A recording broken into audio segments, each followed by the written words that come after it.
Hi, welcome to this lesson on Probability Counting Principles Part 2. Let's have a look at question 4. A number plate consists of 3 letters, excluding the letters L and P, as well as 3 numbers from 0 to 9. The numbers and letters can be repeated, so that's important information. We want to find the probability, so a p-value between 0 and 1, that a randomly chosen number plate begins with the letter K and ends with the number 9. Okay, so a number plate consists of 3 letters and 3 numbers. Okay, however, the last number must end with the number 9, and in terms of the letters, the letter must start with a K. So those were the restrictions given here. So what are we working out? We're working out the probability that it must begin with a K and it must end with a 9.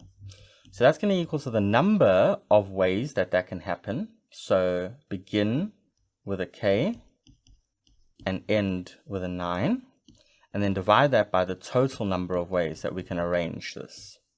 Okay, so what is the end total? Let's work that out first. So 3 letters, 3 numbers, and we're not restricted as is the total number of ways that could happen. Now remember, usually we would have 26 letters, but we're subtracting the letters L and P. So we have 24 letters to choose from. And we have, well, how many numbers are between 0 and 9? There are 10 numbers there. 1 to 9 gives you 9 numbers plus the 0. So that's 10 numbers. So these are the options that we can choose from. And we can repeat them. So this would be 24 ways in the first way, 24 in the second, and 24 in the third for the letters, times 10 ways for each number. Okay, because of repetition. So let's go ahead and work out that number. So that's going to give you 24 cubed times 10 cubed. Okay, so let's go back there. 24 cubed times 10 cubed. That's going to give you 13,824,000. 13,824,000. So that's the total number of ways. Okay. Just double check that. Let's bring up the calculator again. 13,824,000.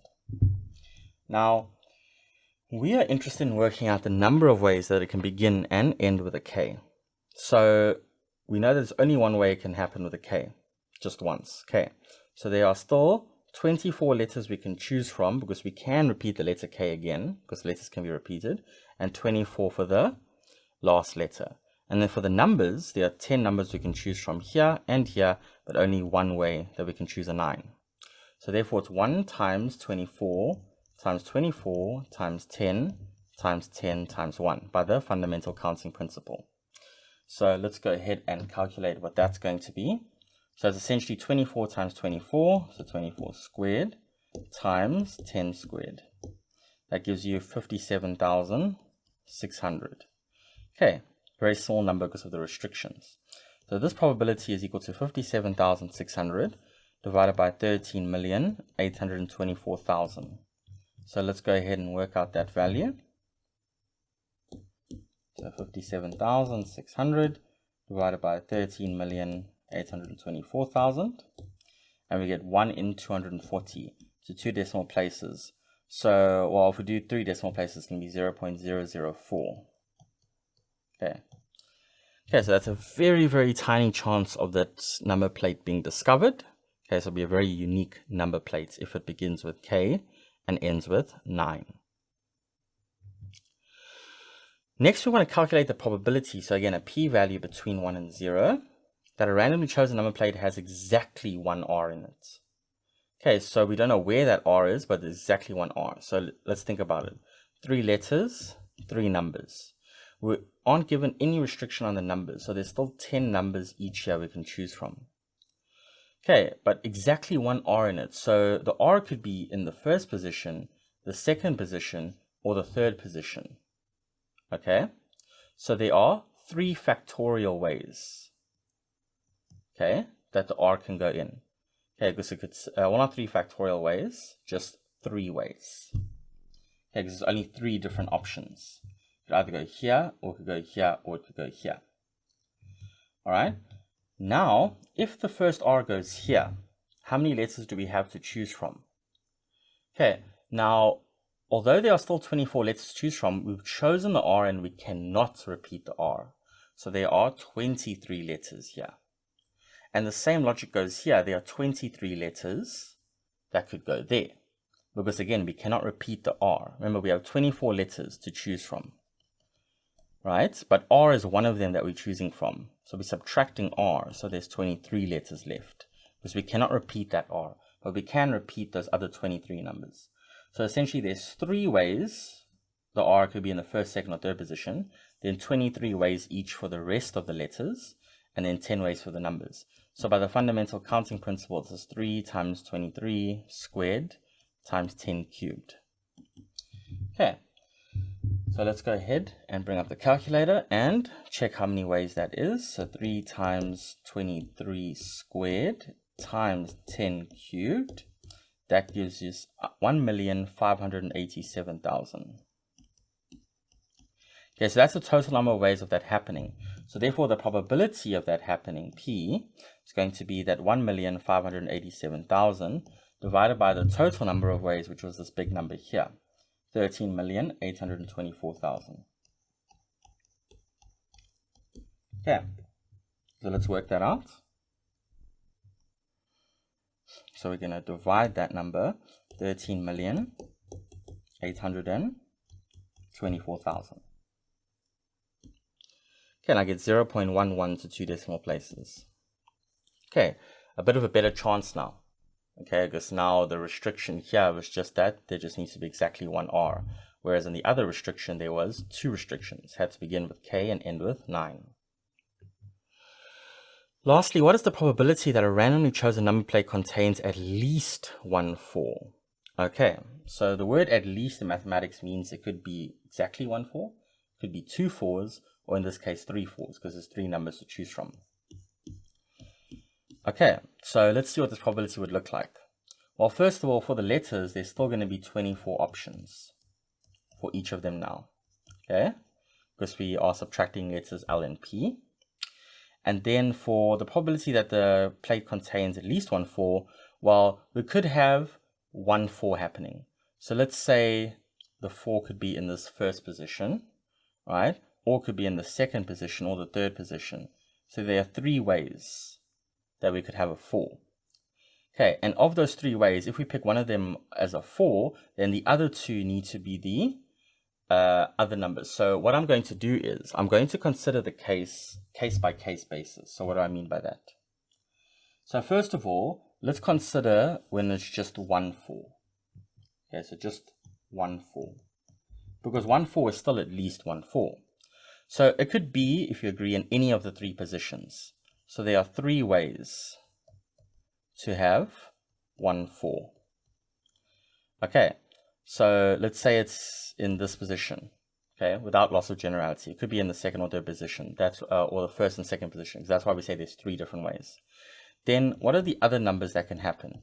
Well, I'm only having 1 4, so that means instead of 10 numbers now, I have 9 numbers to choose from each that I can repeat, because I only want 1 4.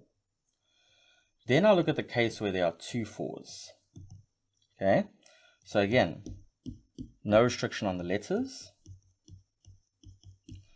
But now if there are, so there's still 3 ways, right?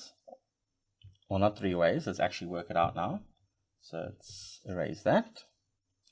So now we want 2 4s. So you could have the 2 4s sitting there, for example, that's one way. You could have the 2 4s sitting like that, that's another way, or you could have the 2 4s sitting like that.